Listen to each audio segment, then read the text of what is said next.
یوم آزادی پاکستان کے سلسلے میں خصوصی پروگرام آپ دیکھ رہے ہیں فریڈم نیوز پر۔ تحریک پاکستان کے ہیروز بی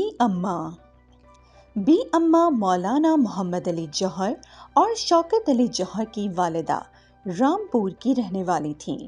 ان کا نام آبادی بیگم تھا۔ آپ 1852 میں پیدا ہوئیں۔ تاریخ میں وہ بی اماں کے نام سے جانی جاتی ہیں۔ آپ ایک سچی مومنہ تھیں۔ انہوں نے اسلامی حمیت و جرت، بے خوفی، ایثار و قربانی اور جذبہ حریت کے جو نقوش تاریخ میں چھوڑے ہیں، اس سے ان کا نام تاریخ میں یاد رکھا جائے گا۔ بی اماں کے بارے میں نور الصباح بیگم، جو کہ تحریک پاکستان کی رہنما تھیں، لکھتی ہیں کہ بی اماں صرف قرآن شریف اور اردو پڑھنا جانتی تھیں، جو اس دور میں عورت کے لیے بہت بڑی چیز تھی۔ ان کی شادی کم عمری میں رامپور کے عبدالعلی خان سے ہوئی تھی۔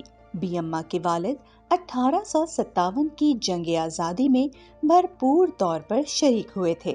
ان کے شوہر وہاں کے ایک معزز شخص تھے۔ بی اماں کے شوہر کا انتقال ہوا تو بچے چھوٹے تھے۔ 5 بیٹے اور 1 بیٹی تھیں۔ 2 بیٹوں کا انتقال ہو گیا۔ 2 بیٹوں شوکت علی اور محمد علی جوہر نے انگریزی اقتدار سے ٹکر لی۔ انہوں نے اس راستے میں سختیاں جھیلیں۔ ریاست رامپور نے برطانوی ہند کی حکومت کی خوشنودی کی خاطر ان کی تمام جائیداد ضبط کر لی۔ یہ وہ زمانہ تھا جب برصغیر کی مسلمان عورت یہ بھی نہیں جانتی تھی کہ مسلمانان ہند کی آزادی کیا چیز ہے۔ ایسے دور میں رامپور جیسے قدیم الخیال لوگوں کے درمیان ہی بی اماں اپنے انفرادی کردار کے باعث حیرت انگیز طریقے سے سامنے آئیں۔ انہیں تحریک آزادی مسلمانان ہند کی پہلی مجاہد خاتون کی حیثیت سے تاریخ میں جگہ ملی۔ بی اماں کے بیٹے جب جیل میں ڈال دیے گئے تو انہوں نے برقع پہن کر ایک بڑے اجلاس کی صدارت کی۔ جب وہ دونوں جیل میں نظر بند تھے تو بی اماں وہاں موجود تھیں۔ حکومت کے لوگ مولانا محمد علی جوہر اور شوکت علی کے پاس ایک ٹائپ شدہ معافی نامہ لے کر آئے کہ وہ ان پر دستخط کر دیں۔ بی اماں دوسرے کمرے میں بیٹھی یہ گفتگو سن رہی تھیں۔ ان کو خیال ہوا کہ کہیں ان کے بیٹے دستخط نہ کر دیں۔ انہوں نے بے تابی سے محمد علی کو پکارا۔ وہ آئے کہ نامعلوم والدہ کیا کہنا چاہتی ہیں۔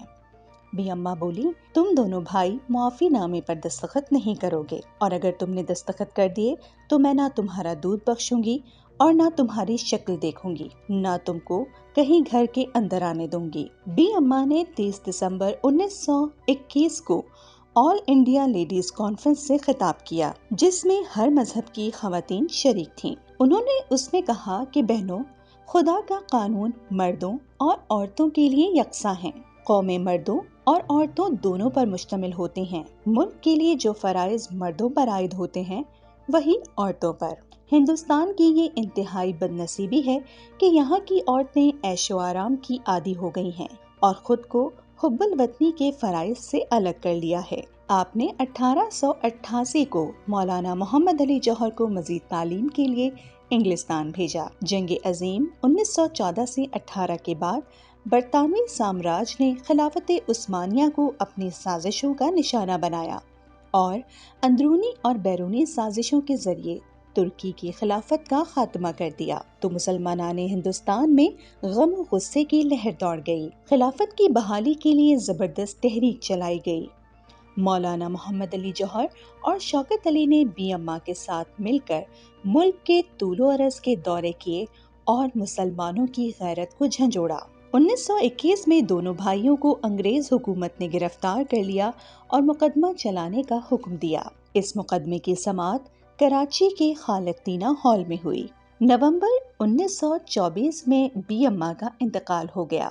ان کے دونوں بیٹے ہی نہیں، پوری قوم قابل احترام ماں کی شفقتوں سے محروم ہو گئی، جس کے بارے میں شوکت علی نے کہا تھا، ہماری ماں نے ہمیں زندہ رہنے اور آزادی سے زندگی گزارنے کا سبق دیا۔